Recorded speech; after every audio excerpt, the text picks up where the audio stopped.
Okey, Assalamualaikum warahmatullahi wabarakatuh. Selamat pagi, salam sejahtera. Okey, Alhamdulillah, insyaAllah untuk hari ini kita punya sesi bersama dalam Google Meet mungkin tak panjang sebab yang ni adalah berkenaan unsur dalam kala tiga.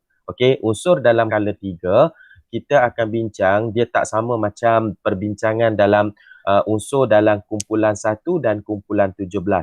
Sebab unsur kumpulan 1 dan kumpulan 17 dia ada banyak melibatkan tindak balas kimia. Maksudnya tindak balas dengan bahan sekian-sekian akan dapat sekian-sekian. Jadi yang kat situ ada banyak sikit. Tapi dalam unsur skala 3 ini, kita akan tengok juga benda yang sama dari sudut sifat fizikal dan juga dari sudut sifat kimia. Cuma dia tidaklah banyak seperti kumpulan 17 dan kumpulan 1. Okey, untuk hari ini dalam unsur skala 3, kita punya objektif adalah inilah. Pertama, kita nak menghuraikan trend perubahan sifat fizik unsur merentasi skala 3. Okey, ingat kalau kita sebut tentang skala 3, maksudnya kita nak ikut barisan yang ketiga.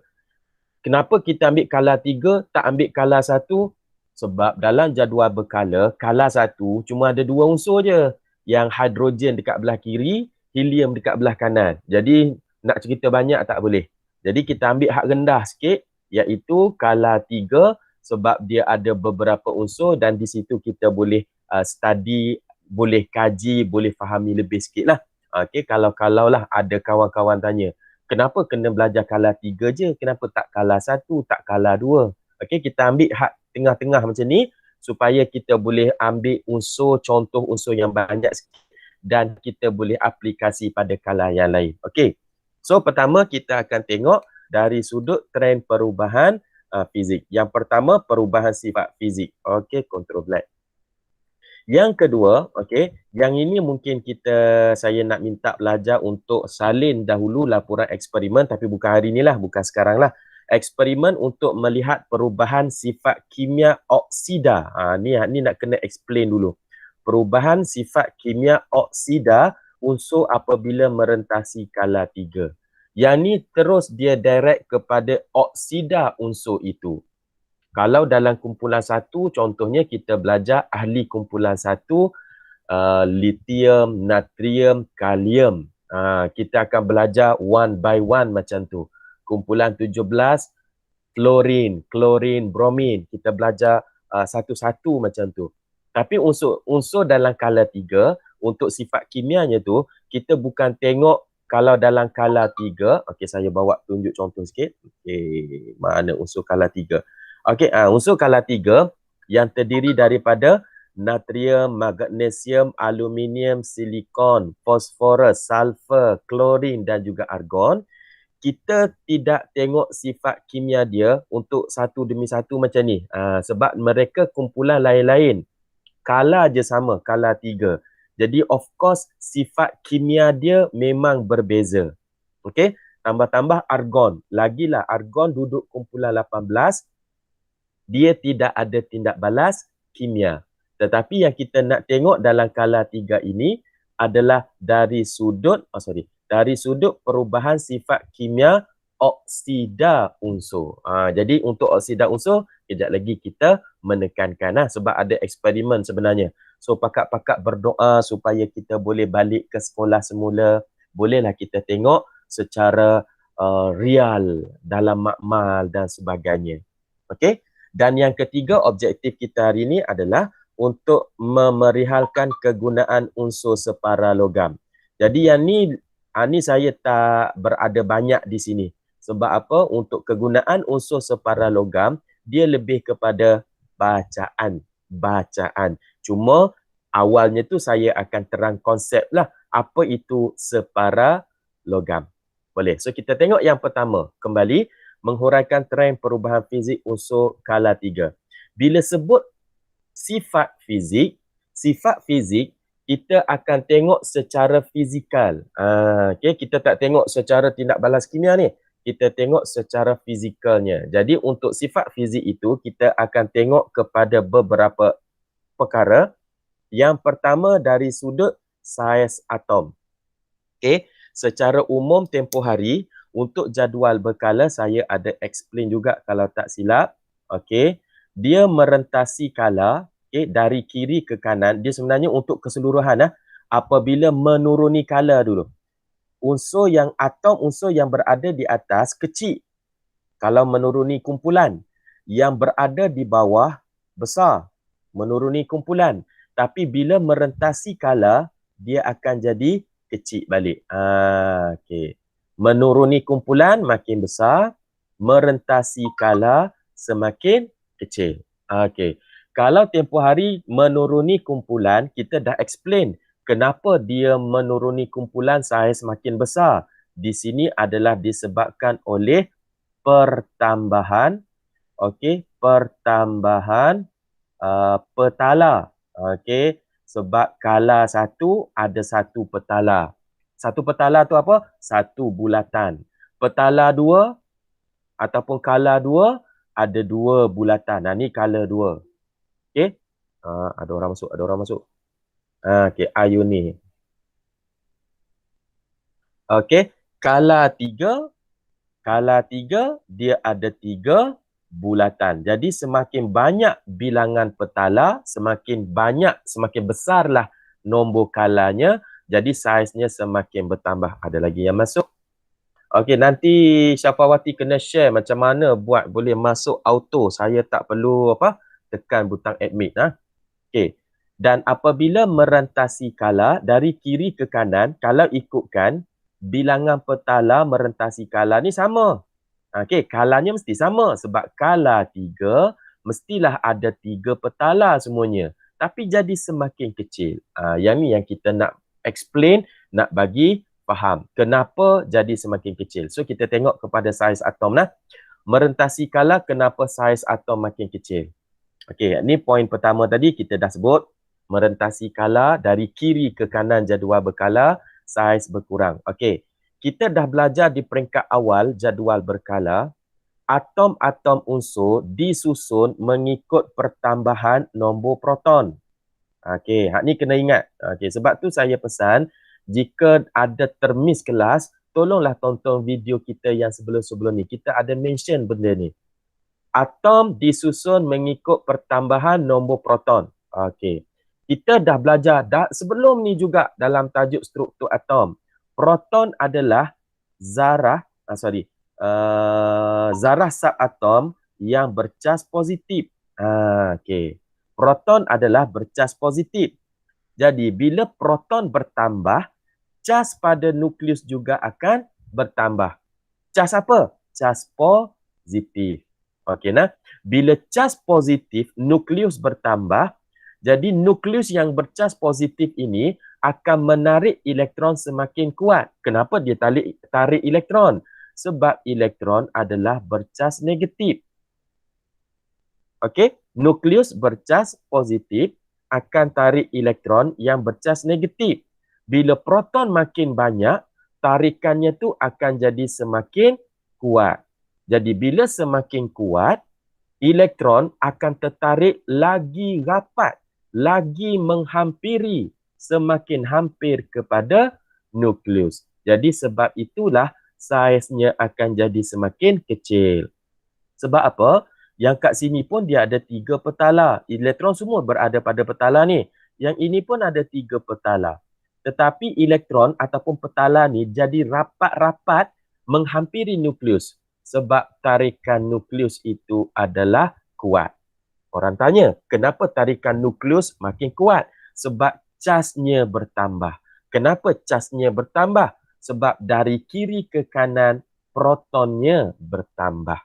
Okey. Jadi, benda ni, poin-poin yang saya bagi inilah yang digunakan. Selalunya kalau ditanya dalam soalan struktur ataupun soalan esei. Kalau nak explain kenapa saiz atom unsur kumpulan, minta maaf lah, ni bukan kumpulan 3, saya kena baiki. Bukan kumpulan 3 ini. Ini adalah kala 3. Okey. Kejap lagi ada kod saya tersilap tu, nanti bagi tahu lah kalau saya terlupa ni. Okey, kala 3. Okey, hak ni je tersilap. Unsur kala 3. Boleh Okey, seterusnya kita tengok perkara kedua. Sifat fizik kedua untuk unsur dalam skala 3, iaitu kita ada istilah yang dipanggil keelektronegatifan. Kenapa? Keelektronegatifan. Apa itu keelektronegatifan dulu? Tu yang kita perlu faham. Keelektronegatifan. Apa dia? Kecenderungan suatu atom untuk menerima atau menarik elektron. Jadi kita panggil istilahnya keelektronegatifan.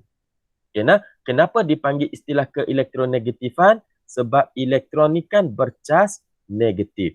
Jadi bila dia lebih mudah nak tarik elektron, maka kita kata dia lebih elektronegatif. Boleh nak? Istilah kita kalau ada elektronegatif, kita boleh kata dianya adalah cenderung untuk tarik elektron. Jadi elektronegatif lah. Okey? Kecenderungan untuk tarik elektron. Jadi kita pun akan tengok sifat kecenderungan nak tarik elektron ini yang digunakan istilah keelektronegatifan pada atom unsur skala 3. Ni sekali lagi kumpulan 3. Skala 3. Okey. Jadi untuk nak explain dia, sebab kita punya kecenderungan adalah tarik elektron. Ni tarik elektron dari luar lah. Yang tadi untuk saiz tu adalah dia tarik elektron yang sudah pun berada dalam atom itu, yang berada pada petala, elektron yang terletak pada petala. Sekarang ni keelektronegatifan adalah untuk tarik elektron dari luar. Menarik elektron, saya buat catatan sikit dari luar. Maksudnya bila bertindak balas, dia nak tarik elektron dari luar. Okey? Jadi apabila merentasi skala, sama. Yang nak tarik elektron yang sudah ada dalam atom ke, nak tarik elektron yang berada di luar ke, yang nak tarik tersebut adalah nukleus. Nak tarik elektron tersebut adalah nukleus. Dan nombor proton masih lagi kita gunakan sebagai reason dia. Apabila merentasi skala dari kiri ke kanan, proton bertambah menyebabkan cas nukleus bertambah, makin mudah menarik elektron. Okey. Boleh nak? Jadi menarik elektron hak mana? Menarik elektron dari luar. Okey. Ataupun kalau kita nak bagi panjang sikit ayat ni, apabila bertindak balas. Okey, apabila bertindak balas. Okey, dia lebih cenderung. Okey, maksudnya kalau kita ada dua kotak, okey, di sini adalah A, di sini adalah B. A duduk belah kiri, B duduk belah kanan. Jadi antara dua ni, siapa yang lebih elektronegatif? Siapa yang lebih cenderung tarik elektron? Kita akan kata B lebih elektronegatif dari A. Dari sudut keelektronegatifan. Okey nak? B lebih elektronegatif dari A. Soalan tanya kenapa? Sebab nombor proton B melebihi, lebih besar, lebih banyak dari A. Cas nukleus atom B lebih besar dari A. Maka atom B lebih mudah tarik elektron daripada A. Itu yang kita nak bawa tu. Yang ni kita kata bertambah-bertambah ni sebab kita ambil keseluruhan. Tapi kalau soalan minta compare dua, kita bandingkan dua ni ajalah. Okey. Okay. Seterusnya, keadaan fizik yang seterusnya adalah mana tadi? Keadaan fizik seterusnya adalah trend perubahan fizik adalah berkenaan keadaan fizik. Keadaan fizik ini merujuk kepada keadaan fizikal. Keadaan fizikal kita ada 3, iaitu pepejal, cecair dan juga gas. Tetapi untuk unsur dalam, sekali lagi, bukan kumpulan 3 ni, mesti copy paste tadilah ni. Okey, skala 3. Okey, dalam unsur skala 3, Yang ada adalah pepejal dan juga gas. Yang mana pepejal berada di sebelah kiri, gas berada di sebelah kanan. Tapi dari sebelah kiri tu sebanyak mana sampai bila? Ni bukan I ciri ni lah. Kita sekali baca macam I ciri. Kiri, kiri. Okey. Kiri. Okey. Jadi kita nak tengok dari mana ke mana yang ia adalah pepejal, yang mana adalah gas. Yang ni kena hafal sikit. Okay, nah? Kat sini ada. Dalam buku teks pun ada. Muka surat berapa saya tak ingat. Okay, nah? So, untuk unsur kala 3, daripada natrium sampailah sulfur, okay, ia adalah berupa pepejal. Okay, nah? Ia adalah merupa pepejal. Cuma klorin dan argon sahaja yang berada dalam keadaan gas. Cecair tak ada. Jadi mereka ni dari natrium sampailah sulfur, ia adalah pepejal. Sulfur ni serbuk belerang lah, belerang. Okay? Kalau nak tengok, kalau nak buat rujukan tambahan lah, boleh tengok dekat muka surat 275 buku teks yang ada jadual berkala tu. Okay? Yang tu dia ada siap bagi warna. Hijau adalah logam, biru separa logam, kuning adalah bukan logam tu. Okay? Yang kat situ juga kita boleh tengok pepejal dan juga gas ada kat situ. Okay? Boleh. Okay, seterusnya kita tengok unsur dalam kala 3. Ni untuk mengingat saja. Ni pun sama sebenarnya. Ni siap ada nama lagi cun sebenarnya. Page ni. Okay, kita perlu ingat. Natrium, magnesium, aluminium, silikon, fosforus, sulfur, klorin, argon. Ini semua adalah unsur dalam kala 3. Okey, boleh ya? Okey, hak ni pun kalau nak hafal yang kat sini pun boleh.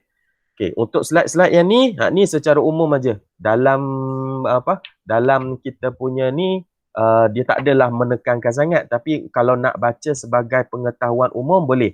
Iaitu magnesium digunakan sebagai bahan api, aluminium digunakan untuk buat tin. Tahulah kan, tin aluminium. Okey. Fosforus digunakan bahan untuk menghasilkan bunga api. Okey, firework apa benda dah. Okey. Kemudian kita ada sulfur digunakan sebagai racun kulat. Okey. Kita ada silikon. Seterusnya penggunaan silikon untuk silikon ni sebenarnya banyak digunakan kerana sifatnya yang separa logam. Yang ni kita tengok kejap lagi. Apa itu separa logam? Okey. Kita ada aluminium. Ni apa ni? Hak ni hak dah penerangan hak tadi juga. Okey.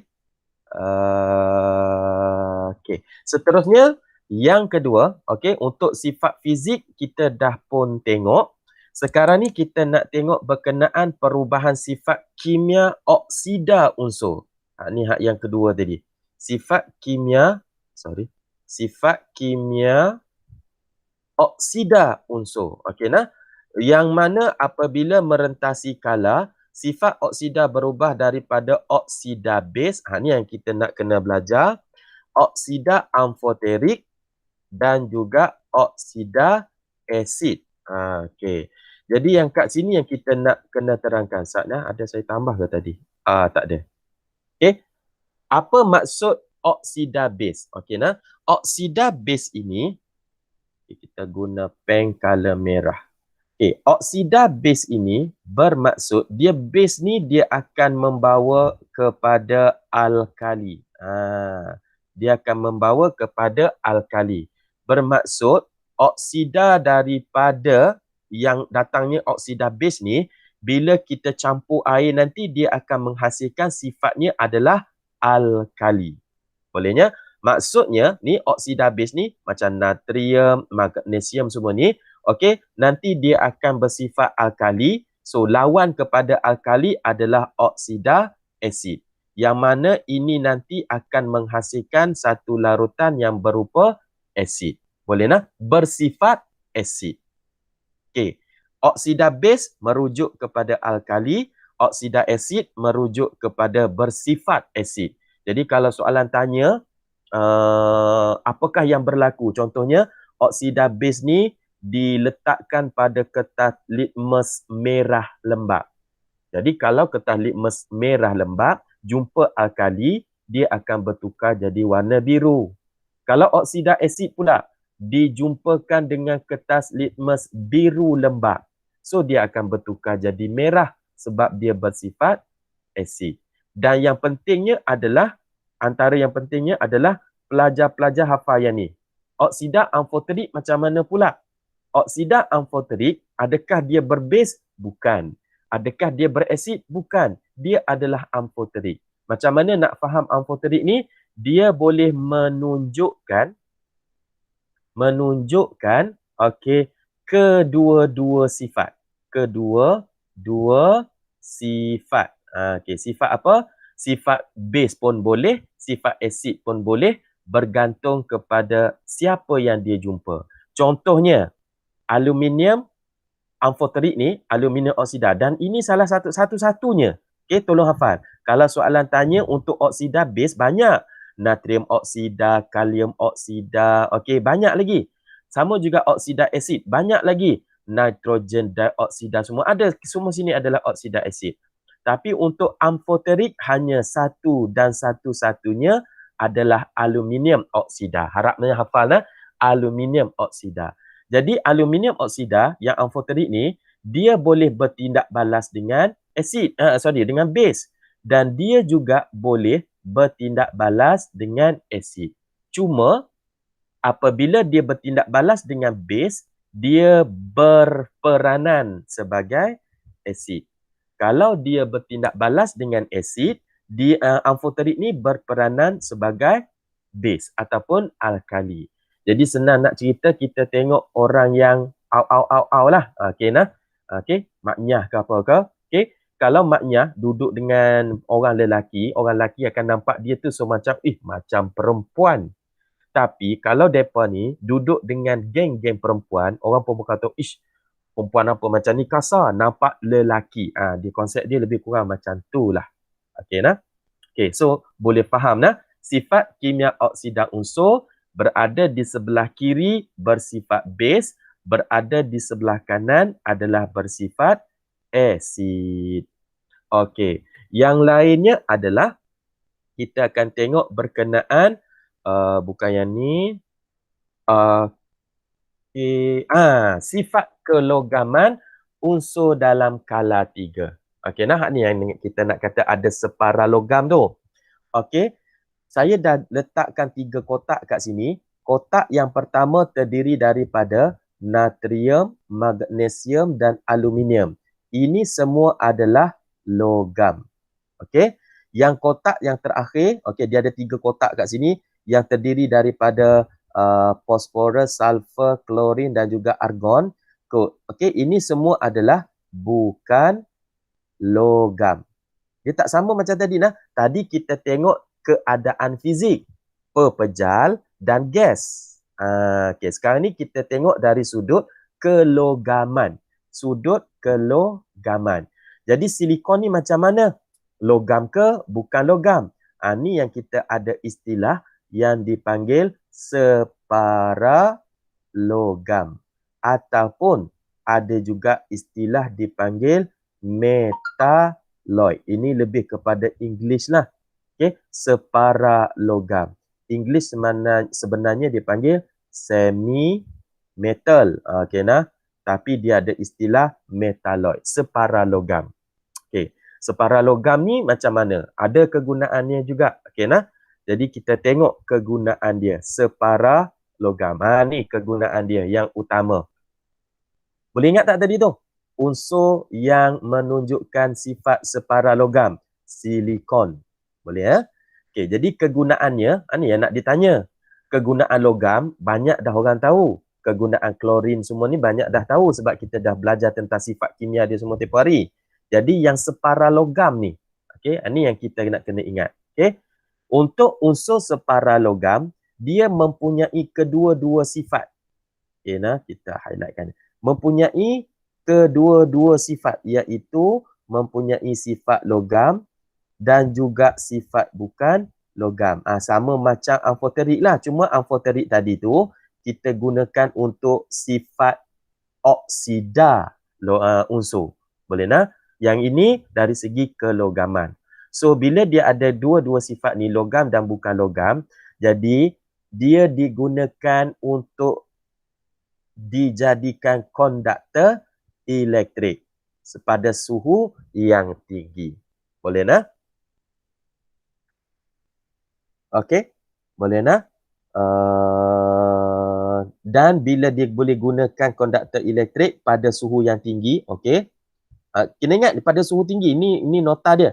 Sebab kalau suhu rendah, suhu biasa, dia lemah je. Tapi bila suhunya tinggi baru jadi baik. Jadi maksudnya kita nak kurangkan konduktor dia boleh, nak elokkan pun boleh. So kita bergantung pada suhunya. Okey. Jadi oleh kerana sifatnya yang macam tu, waktu biasa lemah, konduktor lemah, waktu suhu tinggi konduktor yang baik, maka ia digunakan sebagai semikonduktor dalam penghasilan microchip elektronik. Ni anda kena ingat. Okey. Jadi ada guna juga yang separa-separa ni. Okey, bukan tak ada guna terus. Okey, digunakan sebagai semikonduktor dalam penghasilan microchip. Okey. Seterusnya, ni contoh-contoh gambar dan boleh bacalah. Okey. Dan yang terakhir hari ini sebagai penutup adalah uji kendiri 4.6. Kelas yang lepas saya tak ada bincang langsung bagaimana nak jawab. Tapi untuk hari ini, selepas habis kelas, masa yang ada, tolong jawab uji kendiri 4.6. Okey. Saya nak bagi hint sahaja, bukan skema jawapan, bagaimana nak menjawab soalan-soalan ini. Okey, yang pertama, mengapa unsur natrium, magnesium, aluminium, silikon, fosforus, ni unsur kala 3 tadi tu, dia tanya, kenapa berada dalam kala yang sama? Okey, jadi untuk jawab yang ni, kala yang sama adalah merujuk kepada, Ctrl Z. Merujuk kepada bilangan petala. Jadi berada pada kala yang sama kerana bilangan petala terisi ataupun berisi elektron yang sama. Okay. Ada yang nak tanya soalan? Tolong boleh tanya ya. Jangan saya seorang-seorang je cakap. Okay. Nombor 2, ni ada kepala otak sikit kat sini. Maksudnya soalan ni mesti berfikirlah. Okay. Memang berfikir pun. Okay. Silikon wujud sebagai pepejal. Kita garis. Pepejal pada suhu bilik. Manakala unsur bukan logam seperti klorin wujud sebagai gas. Jelaskan pemerhatian ini. Okay, nah? Yang ini sebenarnya dia bukanlah hanya spesifik untuk kala 3 sahaja. Yang kat sini dia suruh fikir pada suhu bilik jika suatu bahan tu berada dalam keadaan pepejal, yang ni ada mengena dengan takat lebur. Takat lebur dan juga takat didih. Boleh anak-anak? Dia ada mengena. Jadi silikon pada suhu bilik adalah pepejal. Bermaksud takat lebur, takat didih dia lebih tinggi daripada klorin. Sebab klorin wujud dalam bentuk gas. Jadi nak jawab soalan ini, kita kena cerita dari sudut daya tarikan antara zarah. Yang mana lagi kuat dan yang mana memerlukan tenaga haba lebih tinggi untuk memutuskannya. Jadi kat sini kita tengok yang takat lebur, takat didih tinggi adalah silikon. Maka kita akan kata daya tarikan antara zarah silikon lebih kuat. Maka silikon memerlukan tenaga haba yang lebih untuk memutuskannya. Sebab itu dia pepejal, klorin pula lemah. Daya tarikan antara zarah lemah. Jadi takat lebur, takat didih rendah. Sebab tu suhu bilik pun dah jadi gas. Suhu bilik pun dah jadi mendidih lah. Kalau gas ni, dia dah siap mendidih, dah meruap dah. Okey, jadi rendah.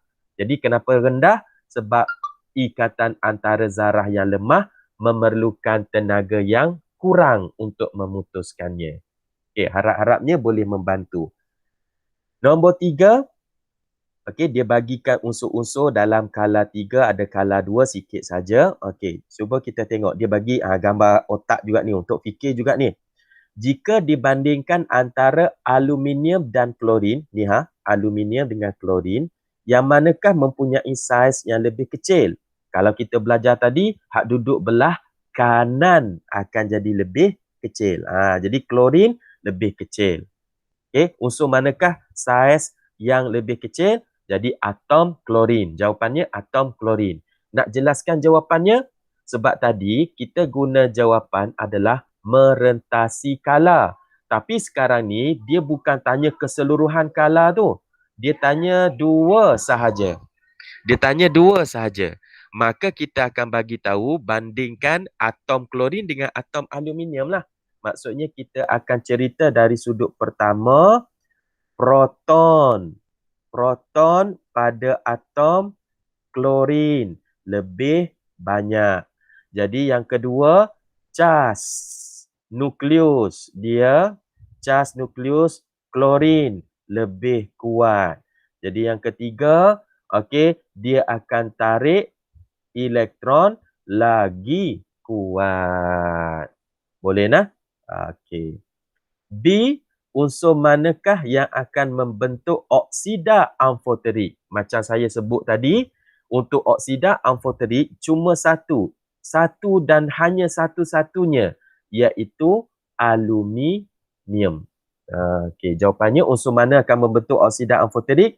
Aluminium. Okey. Susun semua unsur mengikut pertambahan saiz atom. Maksudnya termasuk dengan karbon dan juga neon. Boleh nak? Jadi tadi saya ada tunjuk gambar contoh. Apabila menuruni kumpulan, atas kecil, bawah besar. Okey? Dan makin ke kanan, kecil. Okey. Jadi sekarang ni, kita tengok dulu. Hak kecil, dia kata daripada mana? Pertambahan saiz atom. Maksudnya kita nak ambil hak kecil dulu. Jadi yang mana paling kecil? Kita tengok hak atas. Jadi hak atas adalah antara karbon dan juga neon. Dan antara karbon dan neon, mana paling kecil? Sebab neon duduk lebih kanan, kan hak duduk lebih kanan ni lebih kecil, okey, duduk kanan lebih kecil, maka antara semua unsur yang diberikan ni, neon adalah paling kecil. Kenapa? Sebab dahlah duduk paling atas, duduk pula belah kanan. Jadi dia bermula dengan neon hak paling kecil. Diikuti oleh karbon. Kenapa karbon? Bukan aluminium, bukan klorin. Sebab karbon juga duduk di bahagian atas. Tapi lebih kiri daripada neon. Jadi kita letak karbon. Okey. Lepas tu untuk natrium, aluminium, klorin. Okey, hak ni dah satu kala. Kita ambil hak dari belah kanan dulu. Sebab duduk belah kanan yang lebih kecil. So kita mulakan dengan klorin, aluminium dan juga natrium. So inilah susunan mengikut pertambahan saiz atom. So tamat untuk hari ini. Ada siapa-siapa nak tanya? Pendek aja, setengah jam aja kita punya Google Meet. Lepas ni masa yang ada boleh peruntukkan untuk jawab soalan 4.6 tu je. Ada siapa nak tanya? Tak ada, cikgu. Okey, sebelum tu tak ada. Okey. Syahir, Aida, Ayuni. Tadi ada Syafawati hilang dah. Okey, boleh tolong tulis nama dekat bahagian ruangan chat. Okey. Sebab saya nak tandakan sebagai kehadiran online. Okey, kalau tak ada, okey, so boleh teruskan untuk menjawab uji kendiri 4.6. Tahniah kepada yang hantar sehingga uji kendiri 4.5 tempoh hari. Okey, yang tak buat lagi, tolonglah buat masuk dalam buku latihan. InsyaAllah lah, buka sekolah nanti kita nak tengok. Okey, saya nak stop presenting. Jadi, kalau ada soalan boleh tanya. Kalau tak ada soalan, boleh dismiss. Mana Syafawati ni? Hilang terus.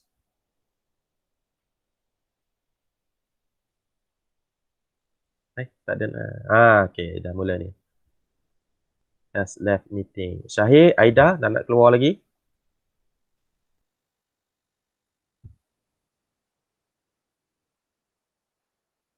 Okey.